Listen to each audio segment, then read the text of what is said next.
Before we can start stitching, there are 3 steps that we need to do. We need to cut out the felt pieces that we're going to need. We need to mark up some of the guidelines, and we need to glue some of those pieces together. So the first thing we're going to do is prepare the felt pieces. So as I said in the introduction about all of the things you're going to need, the simplest way is to just cut up or trace the pattern piece onto a piece of card, cut round it, and then you can draw round on the felt and cut it out. The other thing I mentioned was freezer paper. So it is called Reynolds freezer paper. You can get it on a big roll like this, or sometimes if you go to a craft shop, they will sell a metre or so. And I don't know who first discovered that this could be used for quilting, because it's actually for storing food in your freezer. But as it says here, it's used a lot by patchwork and quilters. And it also says you can sketch and draw and paint on it. I've never done that, so that's quite interesting. And what it is so this is the normal piece of paper. This is the pattern pieces on paper, and this is the freezer paper. So you can see it's a bit thinner, and on the back of it, it's shiny. And that's the side that sticks with heat. So what you do is you can trace the pattern pieces onto the freezer paper and cut them out roughly. So like I've cut this one out roughly, and I have just pressed that on with the iron so it is stuck on. But if I put it in the wrong place, you can easily peel it off. It's not a problem. And then the reason you cut it out roughly is because then you cut on the lines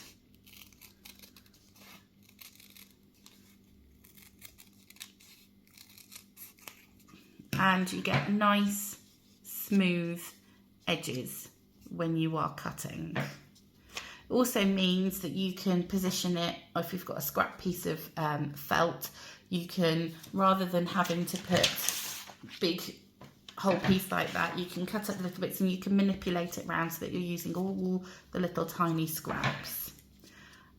So if you do applique or patchwork, things like that, and you've not used it before, you haven't got a stash, it is well worth investing. So there we go, that is going to be the segment. Now the great thing about freezer paper is that you can peel it off and you can use that again. So I could iron that on again and cut it out several times.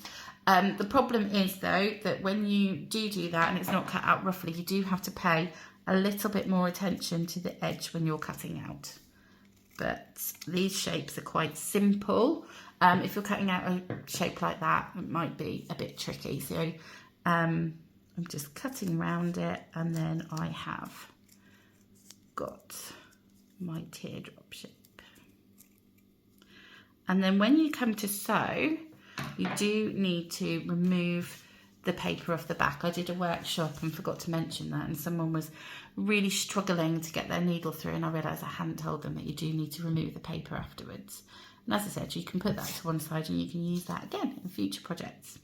So here I have my back segment and my teardrop shape, which will eventually be put together like that. But before we do that, we're going to sew onto this teardrop shape and then sew the teardrop shape onto that. So your 6 segments can go to one side, and you're not going to need your flower for a moment either.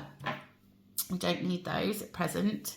So once you've prepared all of your pieces, you will have 6 of these large teardrops, and you will have 6 of these large circles that go at the bottom of the teardrop, and you will have 7 of the small ones. Sorry, you will have 7 of the big circles, one of which set to one side for later.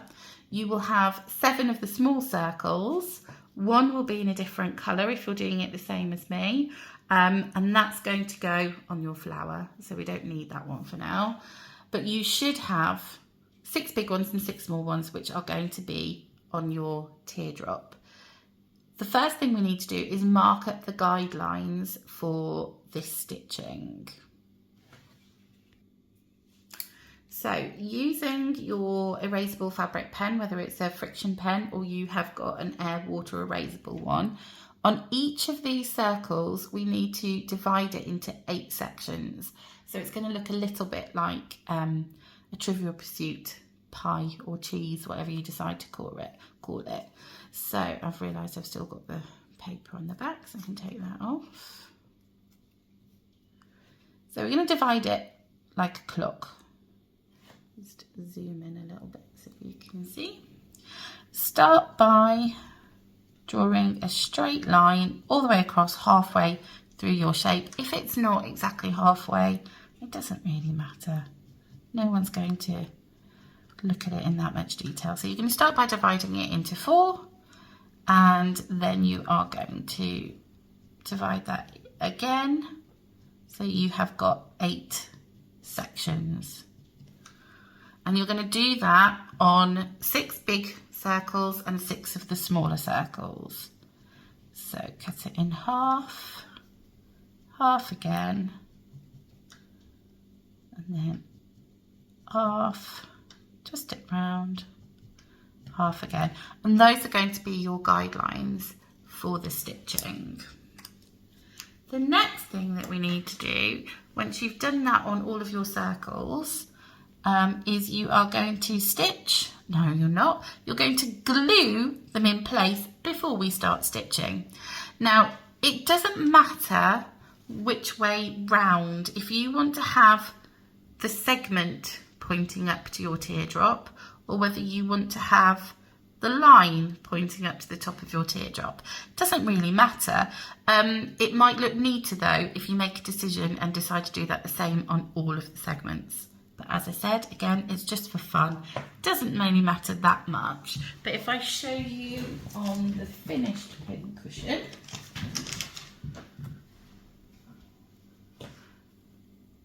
that I have put all of my lines going straight up. Ooh, no, I haven't. See, I didn't even notice that. On here, I've got a line going straight up. On here, I have got the lines going off to the side. So it doesn't really matter. I didn't even notice that until I looked. Still looks lovely. So do whatever you want. We're just going to dab a bit of glue onto the back. Now, if you have got fabric glue, brilliant, but I'm just going to use a little dab of Pritt Stick, only just a little bit, just to keep it in place as you do those first stitches. That's all you need to do. Just enough to get, and if you want to do the bottom one first, stitch that one, and then do the one on the top, that's fine. You can do it that way as well. I just find that if I have little bits of felt hanging around, then they tend to disappear or get stuck to me, and I end up walking off with them on my leg or something like that. So I just like to know that they're all attached. At this point, to avoid losing small pieces, you may also wish to glue your teardrops to the smaller teardrops to the flower. So again, with just a dab of fabric glue or just normal glue, just a little tiny bit, you're going to position them into the flower. Now we're going to stick this over the central bit there. So if they don't all meet perfectly in the middle, that's fine. What I'm going to try to do is make sure that they've got an equal distance around the edge. So around the edge here, I want to make sure that that's pretty much an equal distance. So you can place them on and then glue them once you're happy with the position, or I find they just move anyway. So the good thing about just a little dab of glue means that you can reposition if you put them in place and decide afterwards by looking at it they're not ideal, which is why I suggest using the glue in the first place, because if you start stitching these, they do have a tendency to move and go wonky. Right, so as you can see, that's not perfectly spaced inside, but I'm not worrying about that bit. I'm having a look at each one to make sure that they have got kind of roughly, see that one's a bit towards the edge, roughly the same, and that one looks very pointy. Let's trim a bit off there. They will look better with the stitching around them anyway. That will even up the shapes. Okay, So I'm fairly happy with that. And then I'm just got no glue on this one. I'm just going to place that there to see if I'm happy with it, which I am. This one doesn't get glued on because we have to stitch that one on later. So these can all be glued down and these can be glued down, but don't glue anything to this one yet. And you should have a small circle which is going to go onto the middle of the flower later, so that shouldn't be glued on anything. And you should have a larger circle as well, which is going to go onto the bottom of the pincushion. So that's what you should have left over. 6 of these not glued, a small circle, a larger circle, and then these ones can be marked up and glued.